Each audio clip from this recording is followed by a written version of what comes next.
Haig was born and raised in Worcester, Massachusetts. He lived with his two parents, two older brothers and a younger sister. At age 13 and 14, he was active in junior business training classes at the Boys Club. He graduated from high school in 1937 at the mere age of 17.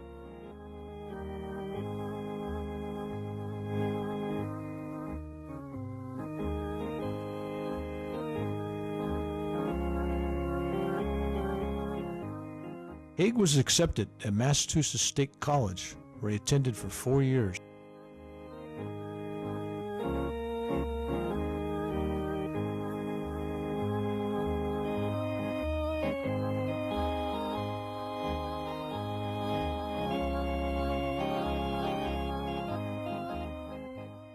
He was a strong boxer, and he applied those principles that he learned to fight delusion on the battlefield of life itself. Haig graduated in June 1942 with his Bachelor of Vocational Agriculture degree in his hands, and he was ready to conquer the world. Prior to his graduating, the United States had entered World War II in December 1941. Haig had joined the Army Air Corps during that last year of his college. After graduating, he completed gunnery and navigation schools, which prepared him to navigate the B-17 bomber as a lieutenant.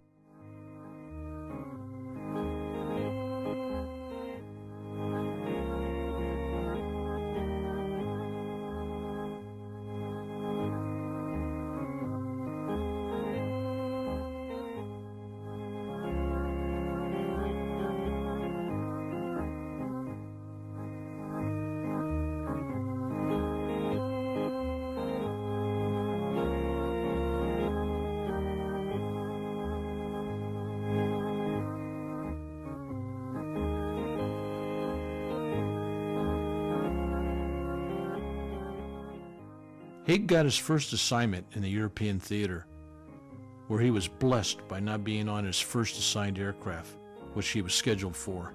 It had actually landed after the mission was completed, and the entire crew was killed when it exploded on the runway.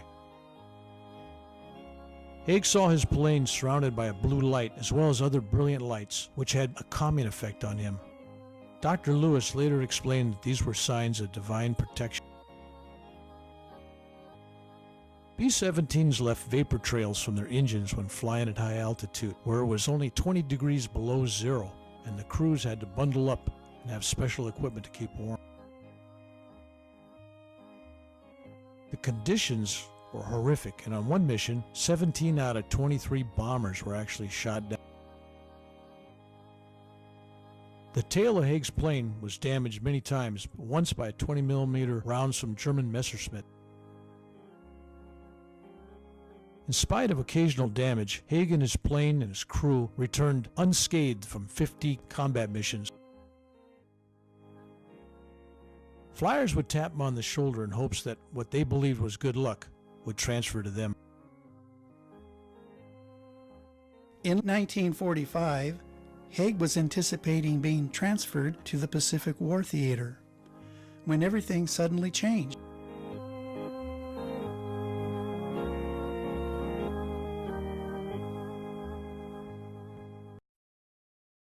Instead of navigating through perilous skies, he laid out a course on calm and peaceful waters back home. He also did some traveling. He taught for a couple of years at Westfield High School and shared his wartime experiences as a navigator.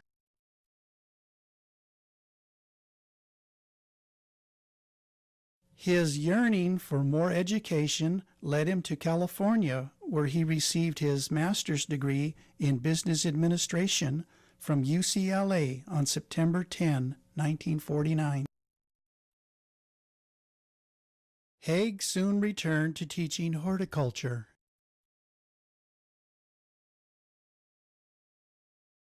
He taught at 2 Los Angeles County schools.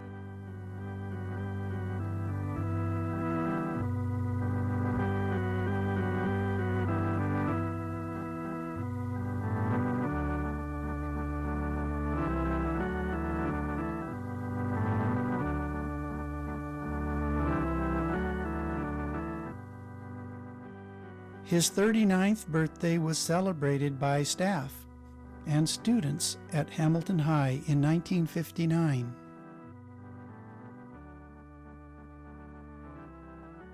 He taught his students to grow beautiful flowers as well as produce. His class won first place in a Los Angeles beautification contest.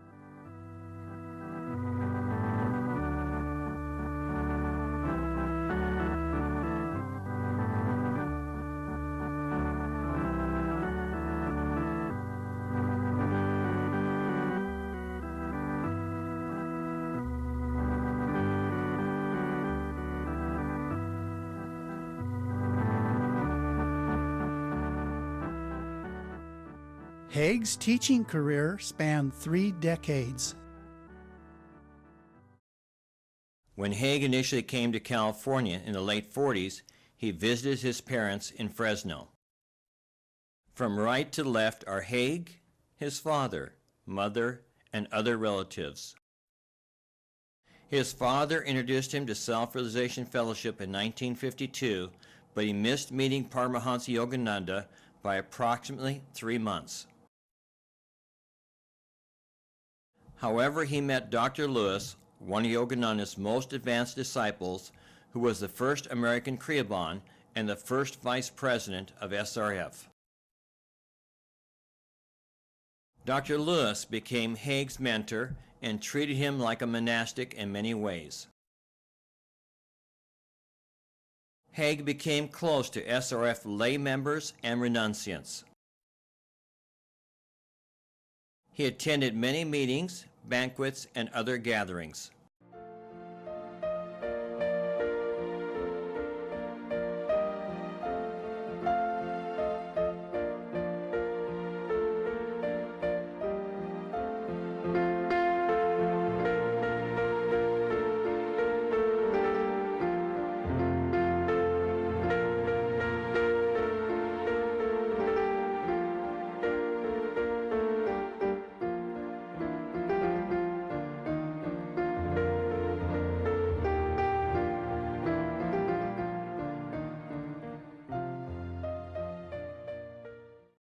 Haig also became close to Mrs. Lewis, their children, granddaughter, and her husband. Under the guidance of Dr. Lewis, Haig taught yoga postures at the Hollywood Temple. He practiced the postures on the beach in Encinitas and could hold many postures well into his 90s.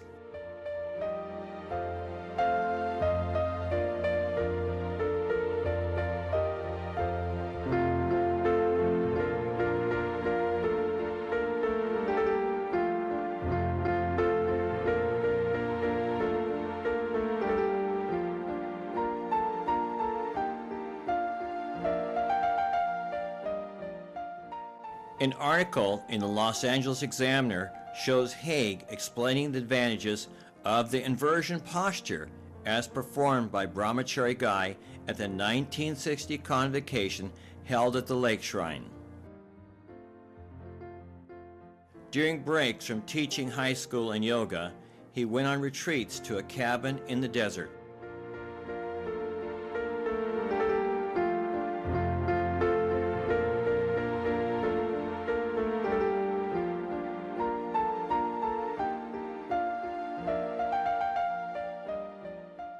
It is unknown whether or not he struck it rich at the nearby Empire Mine. Although the cabin was shy of modern conveniences, he could always count on a cold but invigorating shower across the road and the railroad tracks.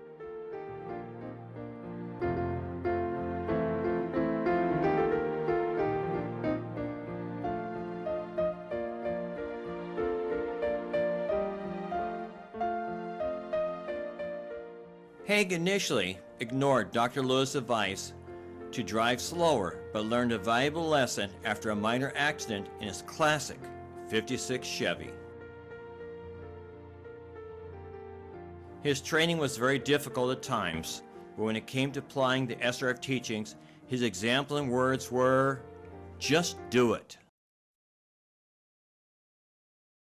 At some point after Haig joined Self-Realization Fellowship, he met the love of his life, sweet Bonnie B. Reed.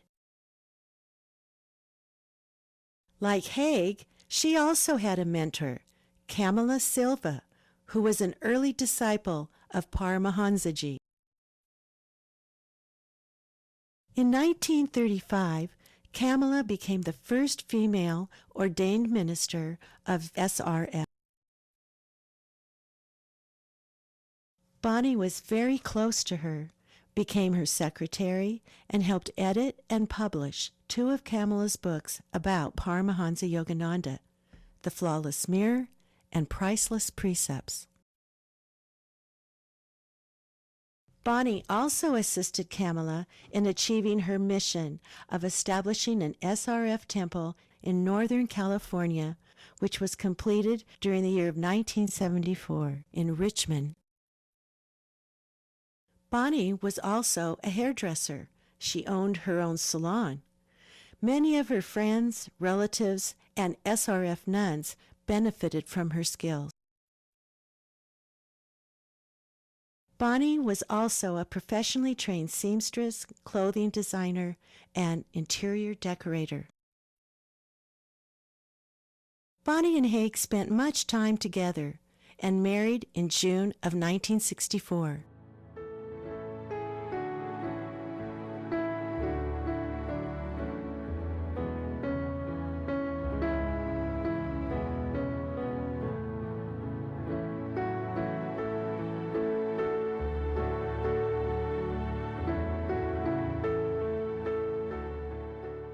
Just like Haig, Bonnie was very close to the Lewis family, renunciants, and lay disciples of SRF.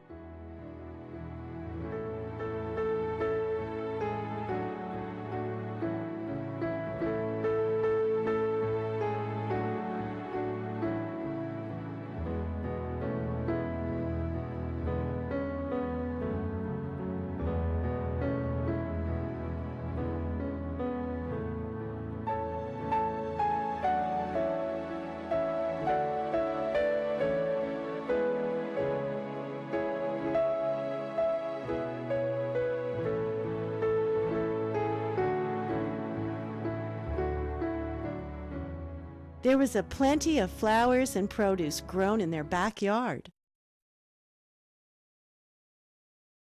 As Haig approached 30 years of teaching, rather than preparing for retirement, he had other plans. He wanted to expand his intuitive ability of helping people through yoga postures to include chiropractic treatment. While still teaching, he was accepted at the Pasadena Chiropractic School, where he attended 4 to 5 hours each night for 2 years. He passed the National Board of Chiropractic's examination in May of 1976. The following month, he was awarded his Doctorate of Chiropractic degree and was licensed in January of 1978.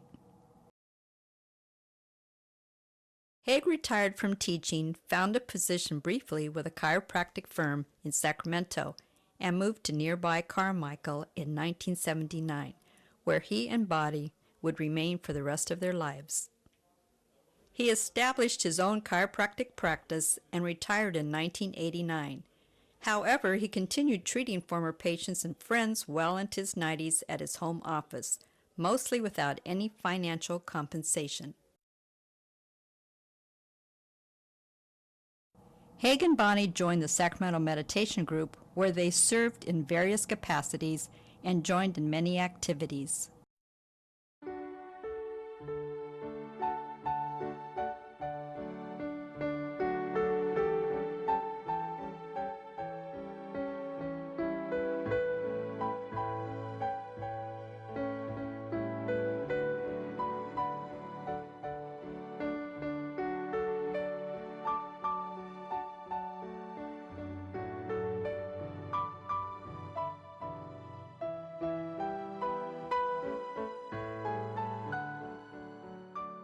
In 1985, the group moved to Midtown and subsequently became the Sacramento Center of SRF.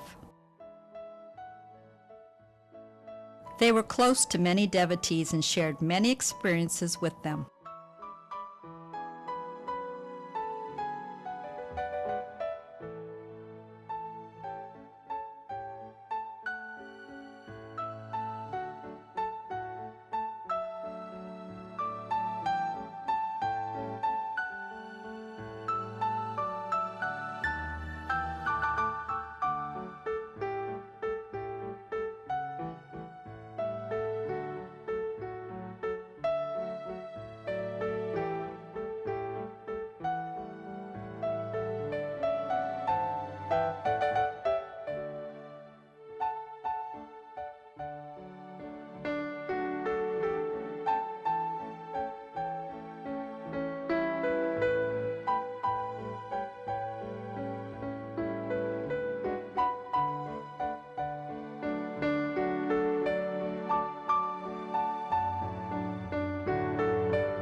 In 1998, the Cubations were significant contributors in making it possible for SRF to purchase the Unity Church of the Oaks in Sacramento, near Carmichael. They also helped make it possible for many improvements to be made over the years.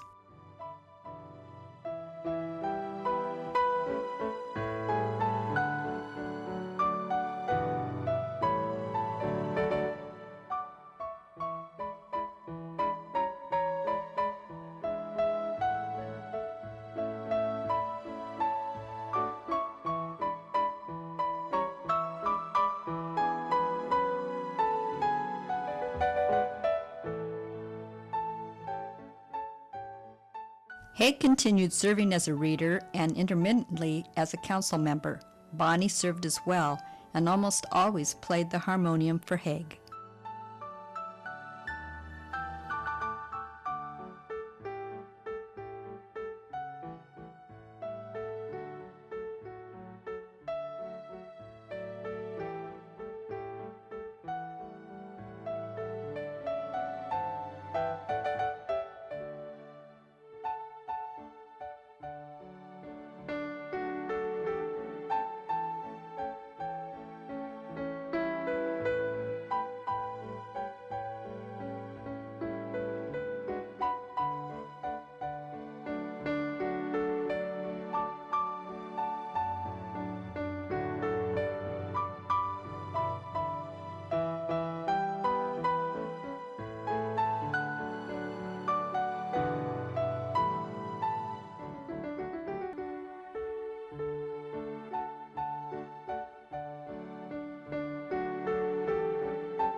Their exuberance uplifted the yearly picnics.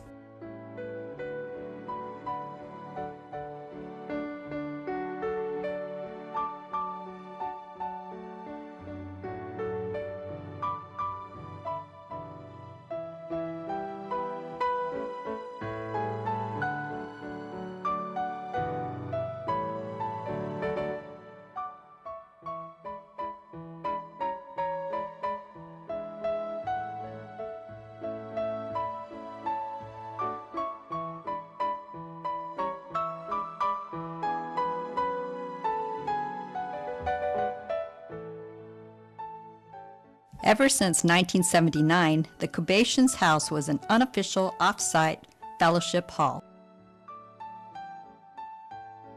The Cubations had a variety of visitors, with many of them gathering for potlucks, birthday celebrations, making music, and even a wedding.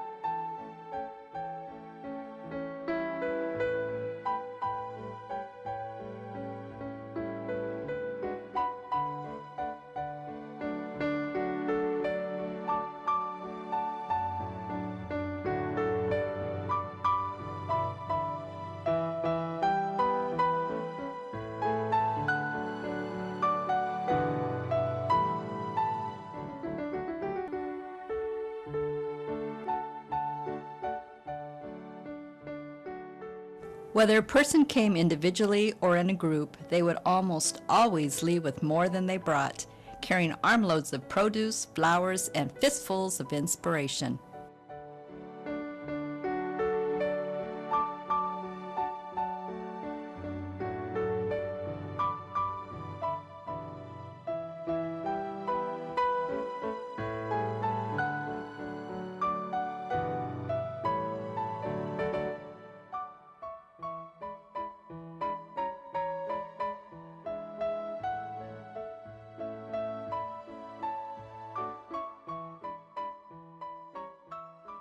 Haig was honored at the center during one of his birthdays.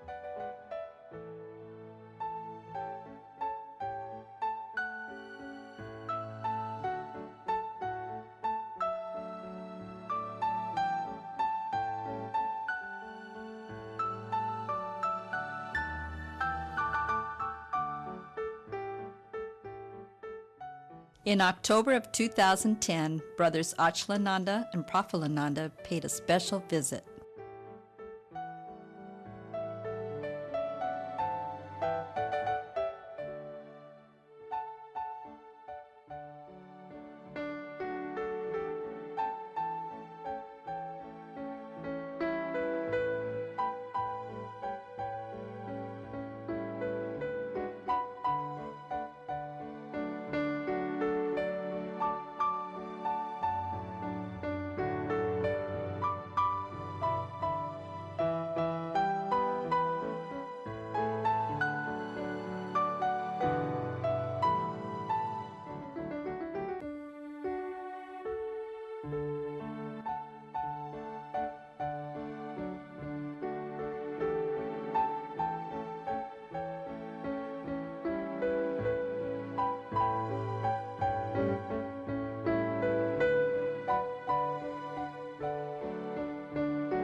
The cake at one birthday gathering showed his perpetual age of 49.